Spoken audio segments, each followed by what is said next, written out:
Hello, friends. Welcome to this week's edition of Capital Clarity.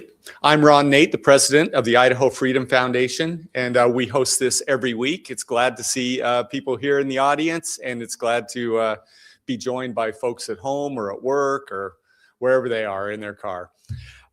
Before we start today, I want to announce an event that's coming up about 2 weeks from today. On March 27th, the Idaho Freedom Foundation with the Idaho Second Amendment Alliance is hosting a Firearms and Freedom dinner here in Boise. It's at the Hotel Renegade. It's on the 27th of March, and it begins at, I think, 5 o'clock, and it includes reception and dinner. And tickets are available online. If you go to idahofreedom.org, you can click on the graphic there for our Firearms and Freedom dinner. We'll have 4 speakers, including the president of the Idaho Second Amendment Alliance, Greg Pruitt, an attorney who was very involved in the process of getting constitutional carry passed in Idaho, Alexandra Kincaid. We'll have also Senator Christy Zito, who has been a defender of gun rights in Idaho for her whole tenure in the Senate, and I'll speak too. And the reason why we're doing this celebration is because it was 10 years ago on March 24th that Idaho finally passed constitutional carry for its citizens. We were the 9th state to do it. We should have been the 1st state, but we were the 9th state. And we'll talk about the process of getting that done, celebrate the passage of it, and also, have some fun with a little bit of trivia, some giveaways, some auctions, raffles, and it'll be a great night. So again, go to idahofreedom.org, click on Firearms and Freedom dinner icon to get all the details on that. There's a limited number of seats, so don't wait. Today's program for Capital Clarity it's an exciting one for me. I'm an economist by trade. Now I'm a president of a C3, but budgets are fascinating to me, especially those determined in a legislative process. So today we will have Brett Farruggia. He is a budget analyst at the Idaho Freedom Foundation. And then we'll have Senator Glenneda Zuiderveld, who serves on the Joint Finance and Appropriations Committee and actually votes at all stages on the budget bills that come through. So first, let me introduce Brett Farruggia. He is our budget policy specialist at the Idaho Freedom Foundation. He's been with us for close to a year now. He is a PhD candidate from Hillsdale College, and he is a numbers guy. He knows how to do the numbers, he knows how to do the analysis, and he's a great resource for us, and I think a great resource for the Budget Committee. So Brett Farruggia, welcome.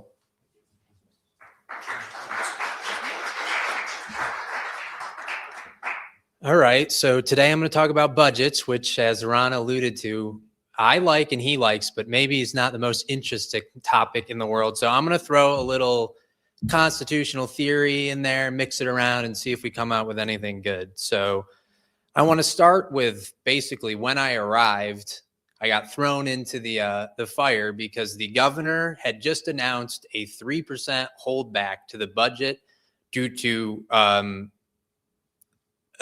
the revenue was not going to meet the targets which the committee last year had set for spending. So they like to say they have a revenue problem. We like to say they have a spending problem. So I needed to make that point, or Ron would have had my head. I'm just joking. So going forward, that was the situation I walked into. So we decided we were going to put together the conservative budget plan, which you can see here. I'll explain it.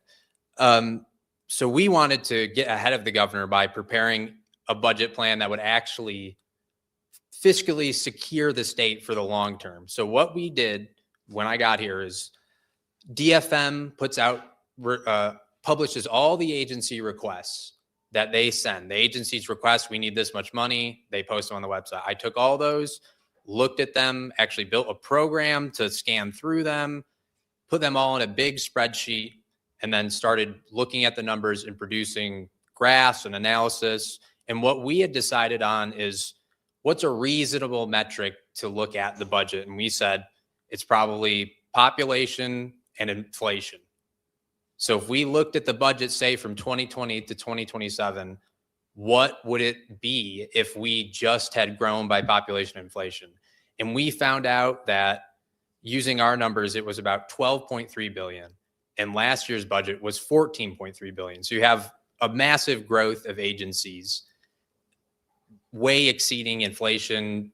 And then there were certain agencies within those that had grown, 200, 300, 400%. So that's what we looked at. And then in late December, we published on that as in hope of getting ahead of the governor and kind of laying this out here as like, this is what an actual conservative budget plan is going to look like. And as I'll explain later, there's a lot of consternation over 1% cuts to half of the general fund budget, which is 1/3 of the actual fund. So there's a long, far gulf between our budget and the ones that get passed here.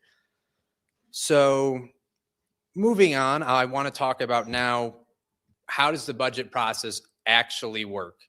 So basically, when you start the session, the first thing that committees do is they have a committee called the Economic Outlook and Revenue Committee, and that will set the revenue target for the state. So how much money are they going to bring in?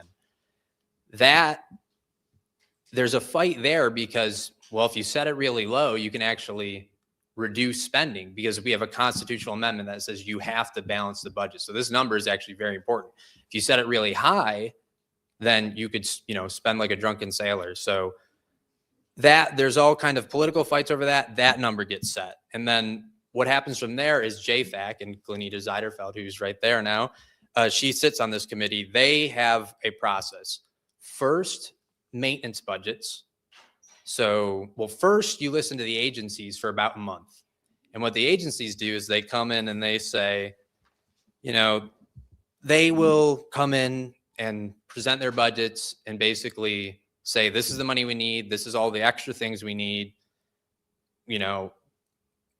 Here it is. And this sounds fine, but I have a lot of quarrels with this process because basically agencies are selling their budgets to the legislature. And one of the crazy things is that the legislature doesn't really set the budget.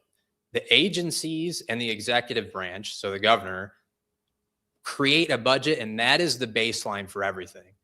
So you can imagine the agencies, DFM, Department of Financial Management, that's the governor's office, basically, setting these budgets are not looking to make cuts. They're looking to make enhancements. They're looking to spend whatever they can. So back in, before about 1920, this would have been unthinkable.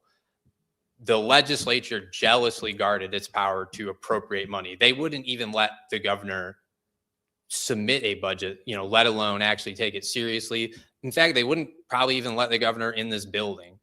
They certainly wouldn't let executive agencies come testify before them asking for money. So there was really this barrier just by, code. It wasn't a law or anything that, no, you're not going to do this. You're not going to come in here. This is our power. We set the budgets. Then you are going to execute them based on the money we've given you and the parameters we've given you. But that doesn't really happen anymore. So that's just a little aside.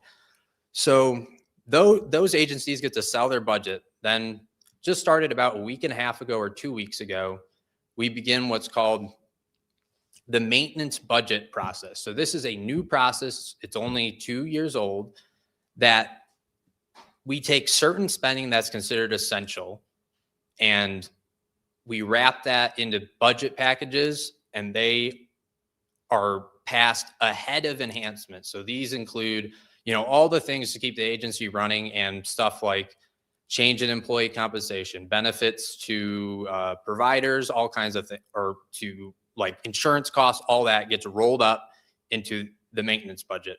And then that's passed. Now, the interesting thing that happened this year is that the maintenance budgets actually had negative enhancements in them because the governor in his recommendation said, I did this 3% holdback.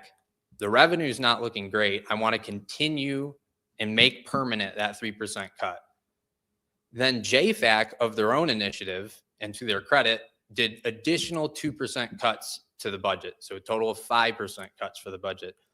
And they passed those through in the maintenance appropriations. So the maintenance appropriations are packages of agencies. There's 10 of them. One's like the Department of Health and Welfare. One's all the governor's agencies, etc. So that happens. And then the fun begins, because all the agencies now get to come before the committee and say, you know, you cut this, you cut that, this is bad, you can't do this. Well, what is funny is when they do those 2% cuts, the agencies are the ones that come to you and say, this is what we're going to cut. So they basically said, agencies, go find another 2% in your budget. Well, if you're in an agency and you don't want your budget to get cut, what do?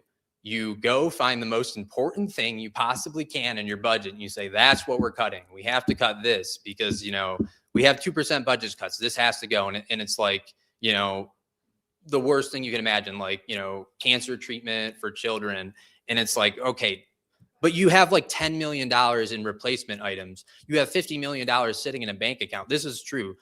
One of the big hubbubs was the Department of Water cut a few stations, watercraft stations. So they inspect the boats coming in and make sure they don't have invasive species on them or something. This was a big disaster, right? Well, they have $50 million sitting unobligated in their accounts. And why do we need to cut $80,000 of watercraft inspection statements? So this whole process, what I try to drill in is this whole process of the agencies coming before the committee and saying, and really running everything. They decide what's going to get cut. They decide what they want. The legislature is barely more than a rubber stamp. I don't want to. Glenneda to Zuiderveld is not a rubber stamp, but, you know, most are. So that's a big problem, is the agencies, the executive branch really drive this when the legislature should be the one driving it. So you kind of have these enhancements come through. You have all the parade of people. They'll bring people into the pews in JFAC and they'll sit them down. The police, when the police want their budget, they'll all be there in uniform so that, you know, don't cut the police budget or this will be bad or we'll make your life bad. We'll door knock for your opponents, etc. So it's really, really tough the way that the process is set up right now. So those enhancements came along, and each one of them, there were no negative enhancements. There were no budgets presented that had zero enhancements. If you don't ask for enhancements, your budget's not even presented. So there were some agencies who had no enhancements, to their credit, but anyone who's becoming before the committee asked for enhancements. Some of them were small. Some of them were gigantic, like $400 million for Medicaid supplementals, and including Medicaid expansion, which was one of the big things in our budget, our conservative budget was. So Medicaid expansion is just for able-bodied adults, and they're basically entitled to free healthcare. So one of our positions is, well, obviously we need to protect the actual Medicaid recipients. So we should not be funding able-bodied people to have health insurance. That's a side thing. But again, that's $1.4 billion. So, and then they asked for 400 million enhancements. So you have all these enhancements coming through, and we're just at the end of them. In fact, today at about 9:30, they adjourned at the call of the chair. So there are no more enhancements budgets except a few kind of floating out there that they'll have to come do. So bringing it back, so just wanted some numbers. So original appropriations for this year, fiscal year 20, or last year, fiscal year 26, were 14.1 billion. After they did all those cuts to the maintenance budget, it was 13.3 billion. Currently, enhancements and maintenance, so add this year's enhancements and maintenance together, are 14.1 billion, and they'll probably get up to 14.5. So if you hear anything about the legislature made huge cuts to the budget and all this, it's actually not true. The budget has increased $400 million year over year. So really everything that was cut and more got added back in enhancements. So, you know, we try to fight where we can. It's an uphill battle though. So, and then there's some other kind of core budget stuff that I wanted to talk about, was that we split the budget into general funds, dedicated funds, and federal funds. The legislature almost exclusively cares only about general funds, and that's about a third of the budget. So when they said they make these cuts, they made them to general funds. So that's about a third of the budget. So you're not really doing 5% cuts. You're really doing like 1.8% cuts or something. So you already got that problem. And general funds is just the money that's actually appropriated.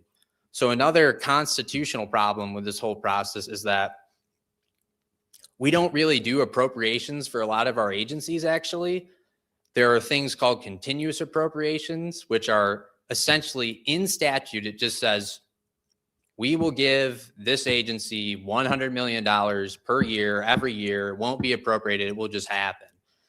And these are actually even sometimes hidden from the budget completely. So you'll open up the budget book, which has all the agencies, all the numbers, and it's not actually in there. It's just gone. It doesn't exist. And continuous appropriations amount to like $3 to $4 billion of the budget. So that's already hidden, basically, already gone, already away. And then it's never accountable, and you don't have to make a hard vote on it. It's just, you never have to vote on it. Done.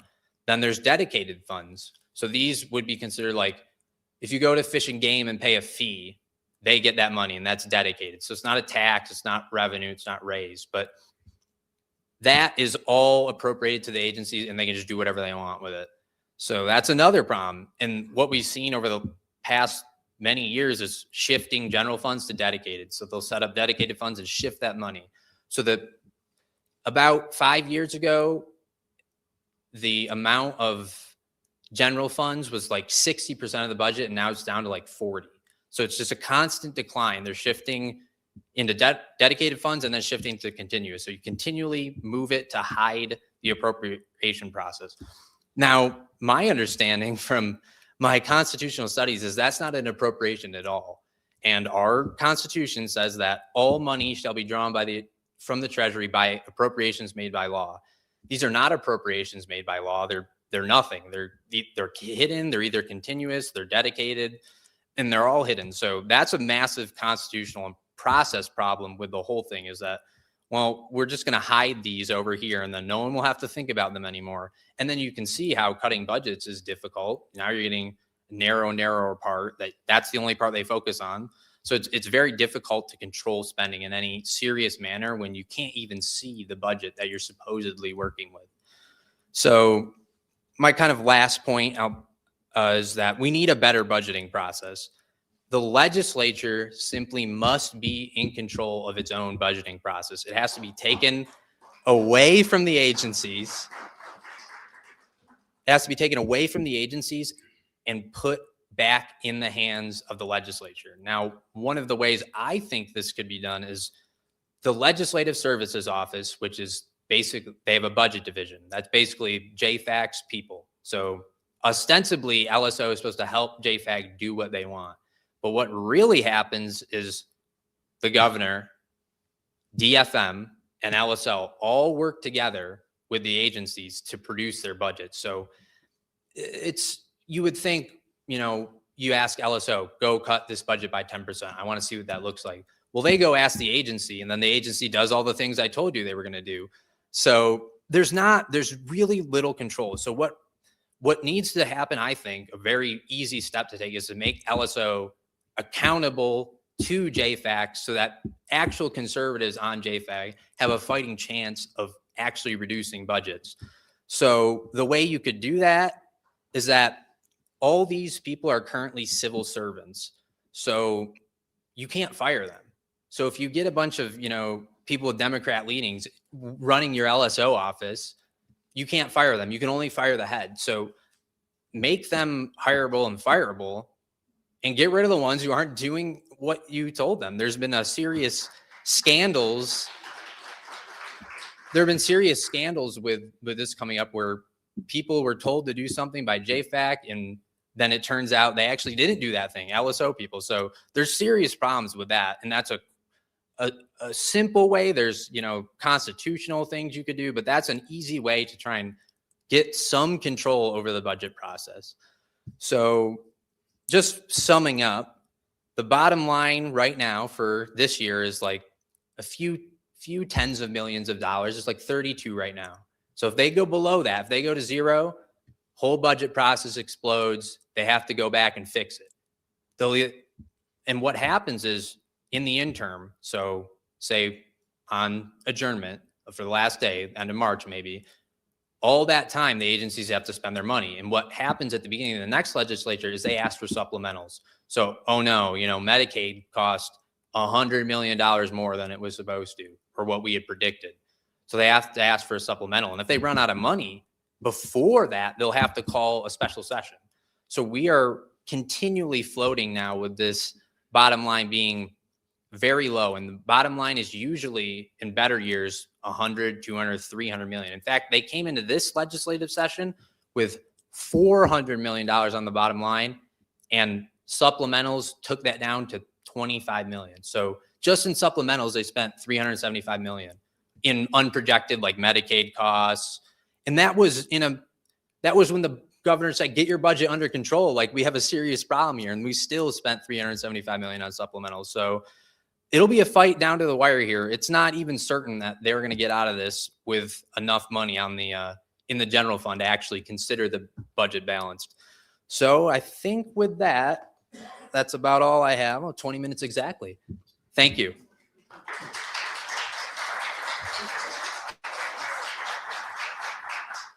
Thank you, Brett. He's awesome, by the way. I just want to say a couple of things here, and then I'll introduce Senator Zuiderveld. When you hear numbers like this, 14 billion, 17 billion, my economics professor used to call these MEGO numbers, MEGO, meaning not that they were big, but my eyes glaze over because you don't even know really what they mean. And I just did a little back of the envelope math there. $14.3 billion budget for the state of Idaho. If there's 2 million folks in here, that's 2 million folks in Idaho, that's $7,000 per person in Idaho that is just paying for all of our state spending. So a family of four, $28,000. Now, they may not say they're paying $28,000 in taxes, but you have state taxes, you have all the fees and everything that turn up in dedicated funds, you have all the federal taxes that end up being part of the state spending here too. And it adds up quite quickly. I did some other math too, because I am a nerd like Brett, in the in the fondest way there, Brett. All right, so and that is $14.3 billion. Okay, I'll tell you the story. I was on my lawnmower, ran over a spoon that one of my kids left in the yard, and I'm like, man, that blade must be going pretty fast because it mangled that spoon. I was like, wow, that's incredible. And so I looked it up. Did you know a lawnmower blade spins at 3,000 revolutions per minute? Yeah, it does. And so 3,000 revolutions per minute. And so I start thinking, because I am a nerd, wow, we spend $14 billion in Idaho. 3,000 revolutions per minute. If each revolution was $1, how long would my mower run to do 14.3 billion revolutions? You know how long it is? 9 years of continuous running for that lawnmower to spin 14.3 billion times. It's stunning. Now, do your eyes glaze over? Okay, they do. Well, I'll tell you what. That is a lot of money to be spending. And it's a lot of responsibility. It affects families deeply in terms of how much they pay in taxes and how much they struggle. Every dollar a family pays in taxes is a dollar they earned. And it ought to be treated with the utmost respect by the budgeters and by the legislators here in the Capitol who are allocating all that. If they don't spend it, it ought to go back to the taxpayer, not saved in a rainy day fund, back to the taxpayer. So I served on that budget committee for 2 years, and I was fortunate to have a colleague. You may remember Representative Priscilla Giddings. How many of you remember her? Yeah, she's still in Boise. She is awesome. And she was a fiscal conservative like I was. Not only that, she had the courage to vote no when needed, instead of doing what the agency wanted or what the lobbyists wanted or what the big spenders in the room wanted. She would vote no. And that gave me courage to vote no a lot as well. Glenneda Zuiderveld is of that same cloth. She has the courage to vote no when needed because she is representing the forgotten man and woman in Idaho, and that is the taxpayer. And she gives courage to a lot of other members on that committee and in the legislature to vote no when needed. So please join me in welcoming Senator Glenneda Zuiderveld to talk about the budget.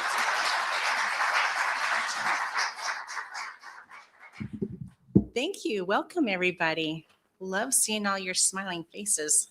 We don't see so many of those around here right now, especially towards the end of session where people are grumpy. So I just wanted to share a little background about how I actually got on JFAC, which is Joint Finance Appropriation Committee, for those that don't know and that are listening in.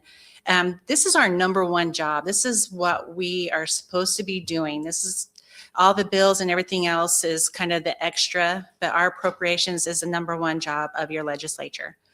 And so winning my reelection, there was talk that they would like to have more conservatives on JFAC. And when it came my turn to go in and pick my committees, it was available and they asked me to be on that committee. And not real confident because I'm just a simple business owner, simple math, but isn't that what accounting is all about? Simple math. So anyway, I find myself on the JFAC committee. There's a lot to learn in that committee. We do. I know you learned a lot from Brett. And I just have to say before I get started, I love my nerds. When there's something where I'm like, I don't understand what they're doing here, I can reach out to them and if they don't know the answer, they'll get back to me. But with government, what I find is they make it so complicated and it's so chaotic. And I don't think it needs to be that way. And because of that, one of my first experiences in last year, I was on the revenue committee that was forecasting what we think we're going to be making. And I thought it was very surprising because we listen to economists all day long. And then they give us what they think the next year will be bringing. And most of the economists from your utilities, from your colleges, from banking, just every economist you can think of, all said that they suggested us to basically keep our revenue the same as it was the year before. That was a recommendation to us. And then later on, we were making motions and they increased that by $400 million. And I asked them, why is that? Why are we increasing this after we've already learned that, they suggest that we should keep it the same. And they were wanting to give an income tax cut.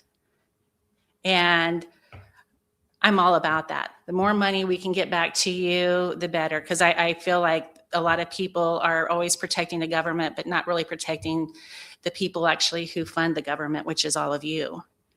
And so I was for that. But to me, it was a risk because we're not taking the advice of the economists to give an income tax cut. So I asked, why are we doing that? And what happens if we don't meet that forecast? What's going to happen? And basically I was told it's not our problem. It'll be the governor's. And I looked at him, I says, no, it won't be the governor's problem. It'll be the people's problem. And so here we are, and we're looking to make cuts. And so that was just a little bit of that. So some little background behind the scenes of JFAC. It's very interesting. So we meet every day at 8 a.m. and we do listen to a lot of presentations. And then we also have work groups, and they split those work groups into those 10 maintenance divisions basically. And so I was on the health and welfare work group, and I'm also on the resources work group. And then of course there's 8 others that are on there, and we go in and we're going to deep dive into all of these maintenance budgets and the enhancements, and we're going to look into that. Well, when you get into the work groups, I was going to bring my book. I'm so sorry, I forgot. But my book is 800 pages thick. And that is just the stuff that you can go online and you can look at yourself. It's online for everyone to go out there and see what we're seeing. So, but we get more on top of that. And then when we start asking questions, of course, we have to go through our analysis to go to the director to get more of that information.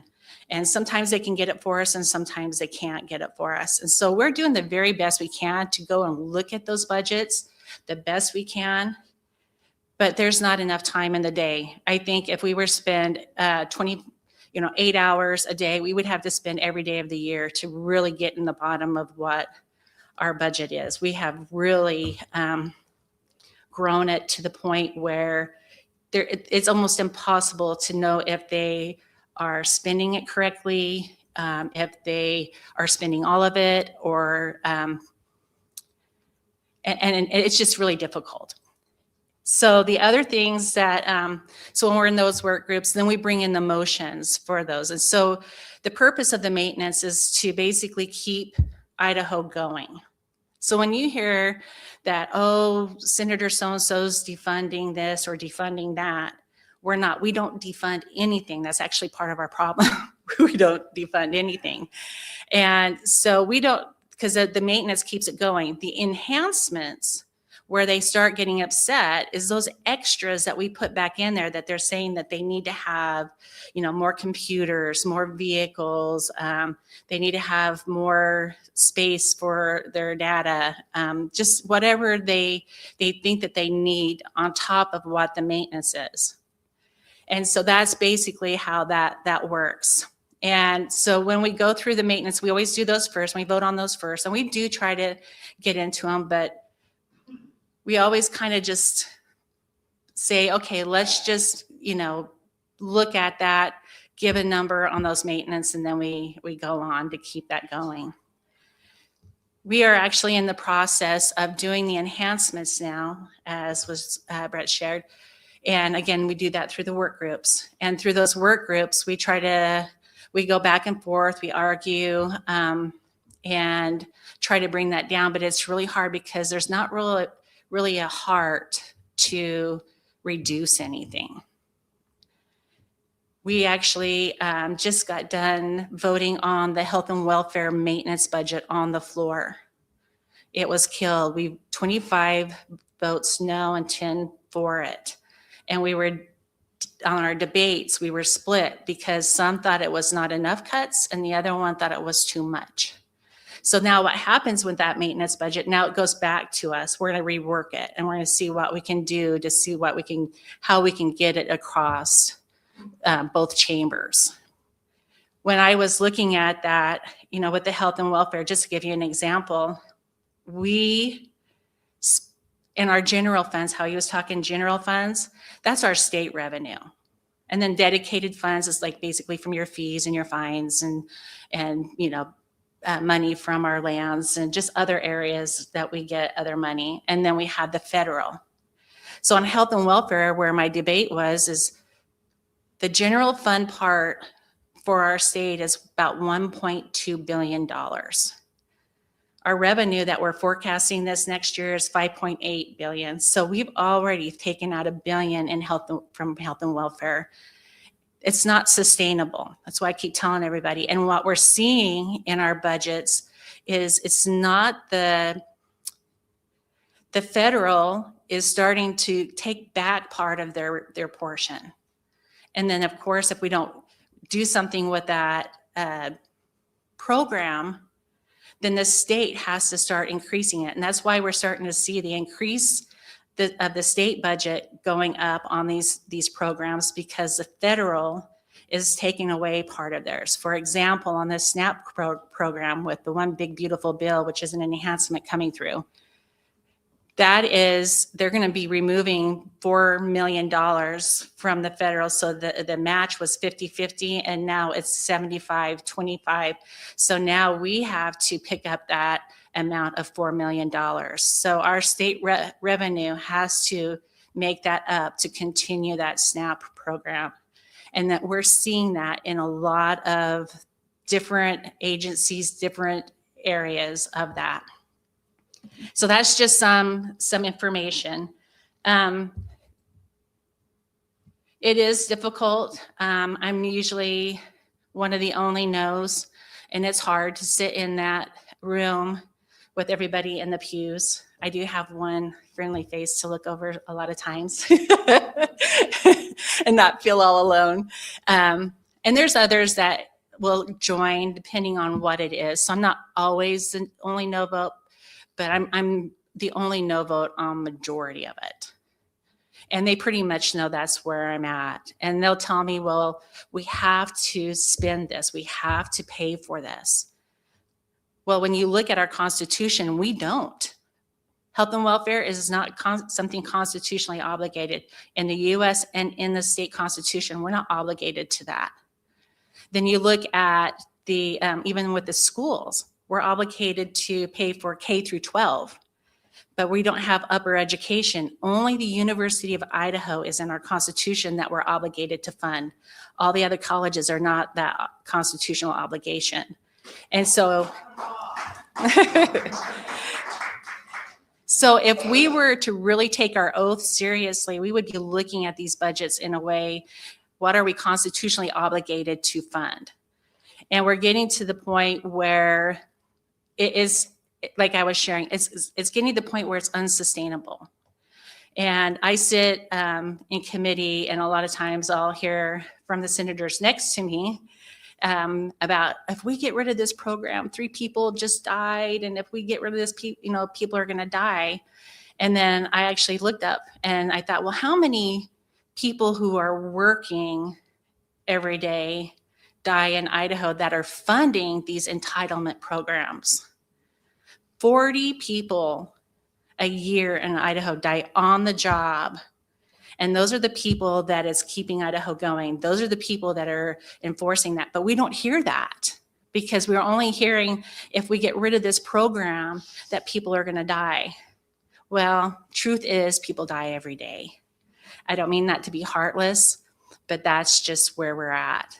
And so last year, the Gang of 8 made a pledge because we were seeing the things that were taking place. And our pledge last year was we were not going to vote for anything that was over 1.2%.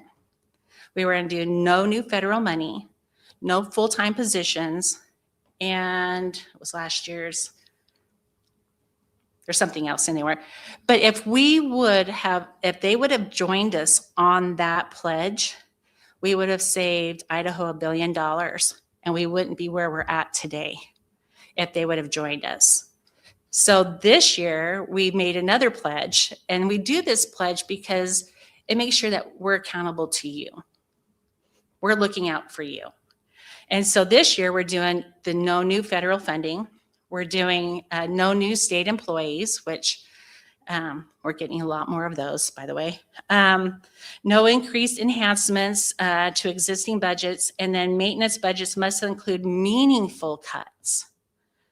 And so we are bringing in some cuts. You have the 3%, the governor's 3% holdback, and then we added 1% onto the 2026 year. So that was a total of 4% holdback for 2026.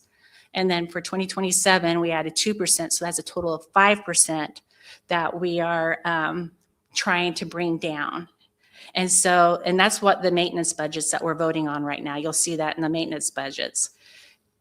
A lot of that is, I won't say that it's all cuts that we're doing. There's a lot of shifting of money that will shift from the general fund over to the dedicated fund. So it looks like we're bringing that down.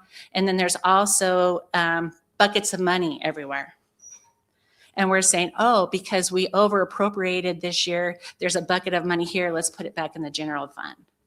And so you're seeing us try to recoup all of that through that.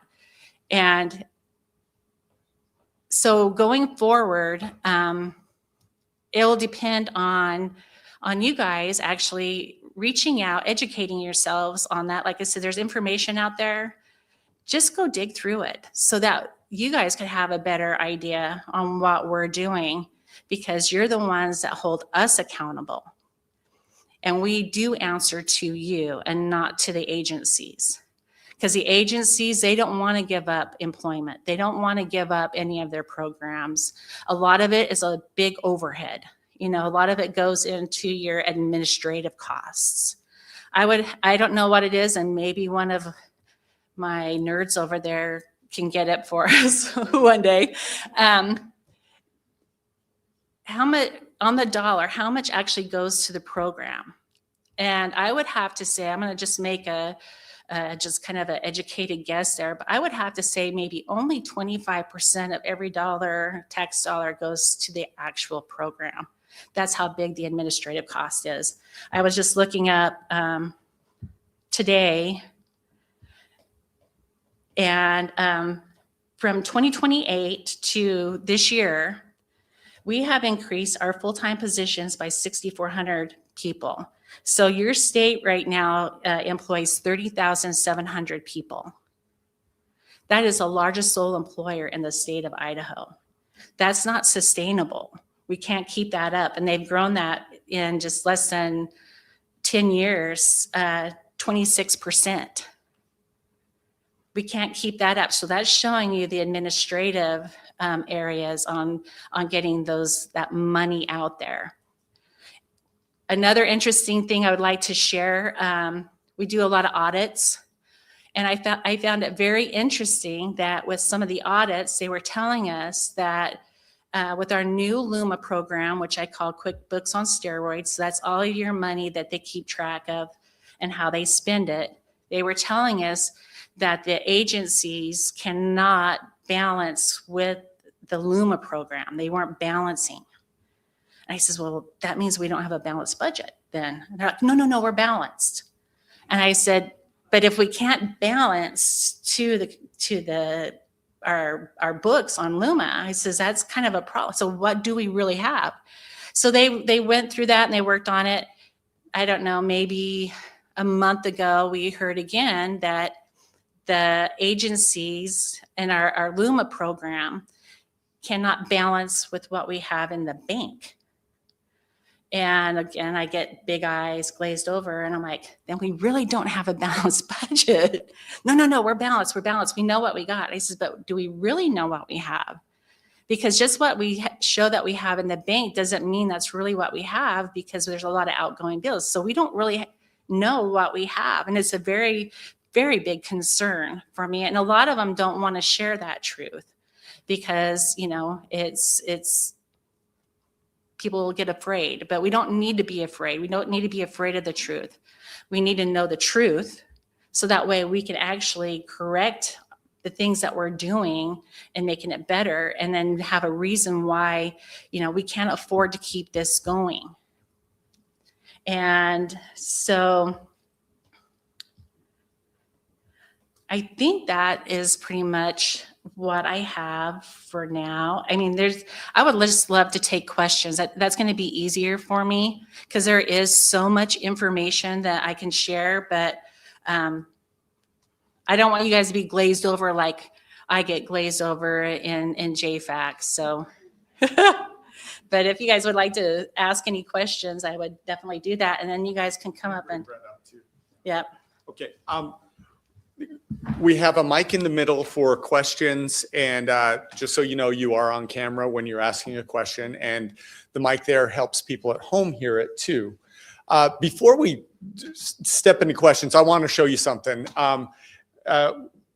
Brett talked about the maintenance budgets, including the governor's 3% holdback and the JFAC add-on of holdback, right? Another 1% and then 2% for 27. And so that was very exciting to see that maintenance budgets were going to be lower and carry a budget cut. And the budget cut was about $769 million.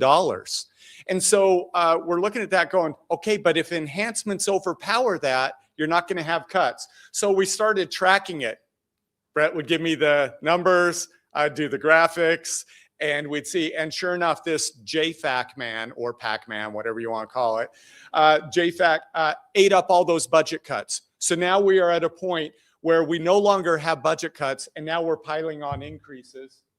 How do can I scroll? There we go. And so I had to go to another graphic, and this is, if you remember the 80s video games, this is Dig Dug. He's now putting dirt on top. And so all the cuts have been wiped away by the JFAC action, and now we are piling on spending increases. So does that sound like a conservative budgeting process to you? Despite Senator Zuiderveld's great efforts, her votes are overpowered a lot by the big spenders on the JFAC committee. And I'm going to have to change this too. Now that these enhancement budgets are going to the floor of the legislature, they'll be legislature man. Are they going to eat up the cuts and they're going to add on to it? And but it's kind of a fun graphic to watch. We update it daily. And so you can see how much is being added on to our budget every year. So let's turn it over to questions, and I'm going to let you guys run the mic. And the first question is from Daniel. Daniel. Thank you. Daniel Murphy here. Can you all hear me? Okay, great. I got a comment and then a question, if you don't mind. People really don't know how large 1 billion is, and I'm going to tell them how large it is. This is 1 inch, okay? 1 billion of these is 15,783 miles. Okay, that's how big that number is. That's my comment. My question is, I came over here in this, I think, spring or summer, and they had the Doge. Remember that? And I asked them, these state agencies, let's say they get $10 for the year, but they only use $8 for the year. I'm under the impression that they want to waste those $2 extra just so they can get their same so-called maintenance budget for next year. Has that changed, or is the legislature just letting them go along to have that policy? I could go. So with the Doge program, we are seeing a few things come through. So for example, today we voted, or it was yesterday and today, we're voting to combine a couple of our different areas, like the soil and water district along to the water. So we're trying to combine some of these districts. And the problem is we think that we're going to see a cut, but in the last one we just did, we're not actually making a cut. We're combining them, but then we're also seeing additional money going to that. So I personally have not seen any of our Doge efforts come through JFAC at this point. Not saying that that can't happen, but we haven't really seen any of the Doge. Did you want any? Yeah, sure. So she's exactly correct on that point. There's been some combinations, but they haven't really resulted in anything. In fact, they'll say, well, in years future, these administrative efficiencies will be realized, et cetera. But also, I mean, so I sat in a lot of those Doge committees. The one thing we did get out of them was to recommend Medicaid expansion repeal. And that's currently weaving its way through committee right now, and we'll see where that goes. But a lot of the Doge things got, just constantly reduced because again, the agencies were there. I don't know why they invited them, but they were there and they said, no, I can't do this, can't do that. I have to consult. You got to have, a year-long process where we figure out how to put the lottery and the liquor division together, all this kind of crazy stuff, instead of just saying, no, we're going to do this. And that's your job to figure that out. That's what we pay you for. And so a lot of the it got reduced to, there's a lot of code cleanup. We're cleaning up the Idaho State Code. So that got pushed out of Doge. But that doesn't cost anything. So easier to do that.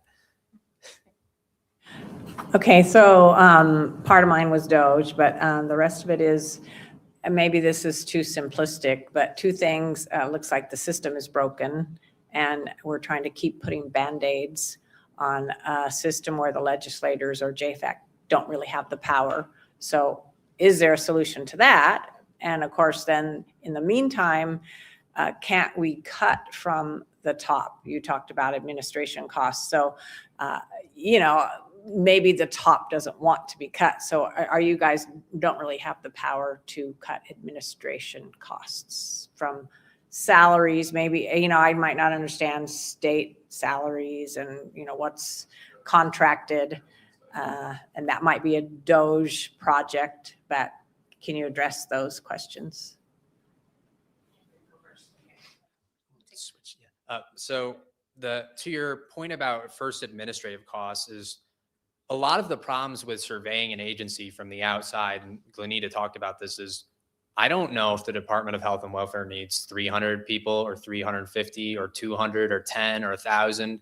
So it's very difficult to say, we need to cut this or cut that, because you have to go to the agency, and the agency doesn't want to help you. They'll make it look like they're helping you, but at the end it's like, oh, we can't cut anything, or people will die. So that's very difficult, which is why at least my suggestion, maybe your second point, was something that wasn't a huge lift, but could be done, is making LSO more accountable to the actual senators and representatives on JFAC. Because if LSO both was accountable and had the power to go do the deep investigations into the agency that conservatives want done, that would really enable them to have some control over the budget, because they're only here for all the enhancements are done. How long have we been here? 2 months, barely. They're only here 2 months. As Glenneda pointed out, there's no way that you can look at it, one agency, let alone, 60, 70, 80 in that amount of time with all the other stuff. They have to go to the floor. They have to sit on other committees. So another option would be, Arkansas does this, would be to split the session. So once every 2 years, they pass laws, and then the out year is budgets only. So everybody's focused on budgets, and you have kind of more resources. But I don't know if you want to add anything to that. No, I just, the same thing. We do have a lot of, like I said, full-time employees, but every time we try to cut full-time employees, they're like, we can't do it without them. Health and welfare is around 2,600 employees just for health and welfare alone. And a lot of people are calling, and they says, well, people are calling us, we can't get to them, and so we need to add on more. We're looking in the enhancements. You're actually going to see that we're adding more.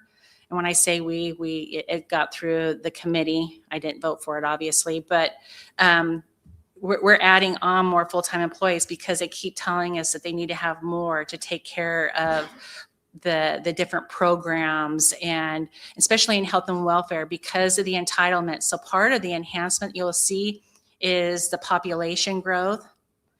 And they tell us we have to pay that. So if the population growth goes up on that forecast for Medicaid that we said this is what we think we're going to spend for the Medicaid, if the forecast goes above that, they tell us we have to pay those entitlements. So there's no self-control basically for people to go and say, I'm going to hold back or try to not go to the doctor as much, and the full-time employees are not really pushing that because they know that we will pay that. And so we're always looking for that increase. This year, I think is going to be about 400 million, that a supplemental that we're bringing in to pay those entitlements. And again, that's on the backs of the hardworking people that don't have insurance.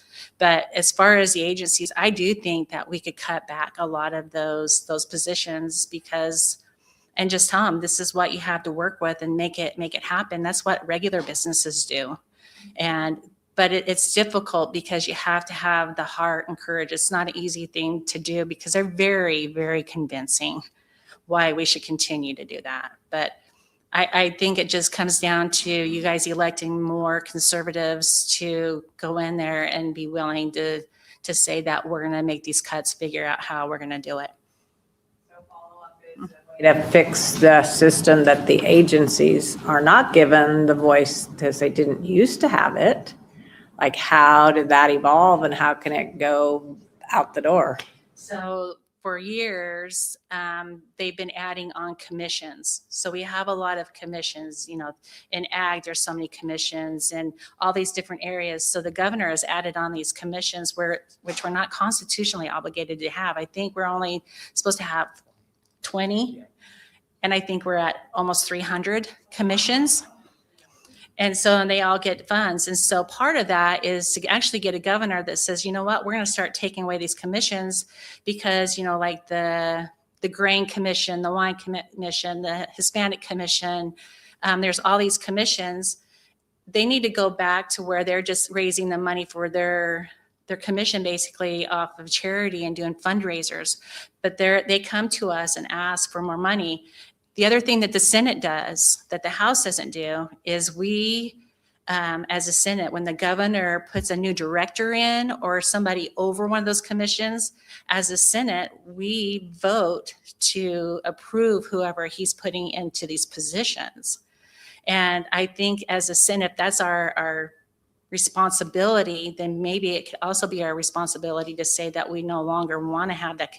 Maybe it needs to start on the Senate side because that is our responsibility to make sure that we're basically voting in whoever he puts in the director. So I don't know, that's something that we definitely can look at, but we shouldn't have that many commissions. First, a comment, then a question. Regarding the budget, it sounds like the foxes get to dictate how many chickens are in the coop. I think there's a problem there. The question is, Glenneda, you mentioned that the state employees have gone up by about 28% since 2018. Does anybody know, maybe one of the nerds locally, how much the Idaho population has gone up for point of comparison? So the Idaho population is about 2 million. I think we've hit 2 million in Idaho. Yeah. Yeah. And then, go ahead. I think over that time, it was about 10 to 15%. I know that, so when I calculated my budget report, oh, sorry, you're right. When I calculated my budget report, inflation was the lion's share. So, but inflation and population combined was a 46% increase. But almost all of that was inflation in 21, 22, 23. So population's growing at about 1 to 1.5% per year. So definitely lower than that number by a significant margin. Thank you. Last question. Thanks. Thank you very much for what you do in the fight. I was just curious, Ron Nate was talking about earlier our budget. 40% of it comes from the feds. So we're $38 trillion in debt. We pay $1 trillion right now just to service that debt a year. So that's, like you were talking about, our budget's unsustainable. Our federal budget, we're broke, and it's not going to last. So is there a contingency plan for that 40%? I mean, what does that look like as far as? No, the talk is not to take less federal. They're always looking. So we actually have a rural transformation fund grant that's coming through, which would bring $1 billion of federal money to our state for rural health care. And the governor, and again, the health and welfare came together and filed for that grant after the One Big Beautiful bill that was put in there.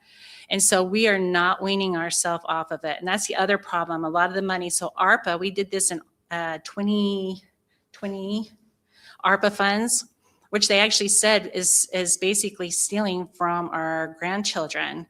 And so we took all this ARPA money, which is federal money, and it's one-time money supposed to be used for one-time infrastructures or one-time things. But the problem is every single one of those actually takes state money to keep them maintained.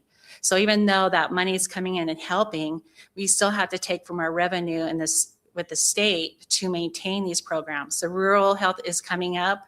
I think the House just voted on how we're going to manage that, but we are not taking ourselves off of the federal dependency. We're actually putting ourselves more on that, and it's a big problem. I can add something. So to many of your points, the one of the huge problems with the federal money is that, I mean, people like to call it like around here like free money, you know. The problem is it's a very perverse incentive because the federal taxes are coming out no matter what. You have to pay the taxes. So when the money comes back into the state, and this is how the feds control the states, is, well, we can deny the money, but then basically federally your taxes are going for less because you're not getting that money back. So it's a very perverse incentive at the state level, and it's very hard. And it takes people with great moral courage to stand up and say, no, we're not going to take this money because we think it's going to end badly. And to Glenneda's point, when you start seeing these shifts back, Medicaid is 90-10 right now. So 90% Fed, 10%. What happens if they split it to 50-50? And we have a balanced budget amendment. The feds don't. The feds can print money. So that we'll have to balance our budget. So eventually that's where I see it going, is they'll have to split the baby or something, and then we'll be stuck with a massive, massive bill and have to raise revenue to do that. So it's a major problem. I would say vote for good state senators and really focus on federal legislators. And I've done a lot of work in Supreme Court opinions and stuff. So there are a lot of bad ones. Now, the reason that the feds can even send all this money to the states is we had a limited constitution for limited things listed there. And then they basically expanded the Commerce Clause over and over and over again until basically the federal government could do anything in the states and just somehow tangentially tie it back to commerce. Like, you know, well, if this guy grows weed on his farm and he doesn't pay for or doesn't send it into the market, this is market manipulation because he's supposed to buy the weed off the market. This is a real case. Wickard v. Filburn, 1946, basically the death of the Commerce Clause. And it was literally, he was growing wheat on his own farm to feed his own cattle for his personal consumption. And they said, well, that's a distortion of the market because you should be buying the wheat off the market. And you're not following your quota and all this. So the Commerce Clause is a good place to start on the federal level. Thank you. Thank you both. All right, one little number to think about on the way home. You mentioned the $38.9 trillion of federal debt. Think about my lawnmower again. How long does it take my lawnmower to do $38.9 trillion? 24,000 years. Yeah, anyway, thanks for coming to Capital Clarity. Next week, another great edition of Capital Clarity, 12 noon on Thursdays. Have a great day, friends. Thank you. Thanks.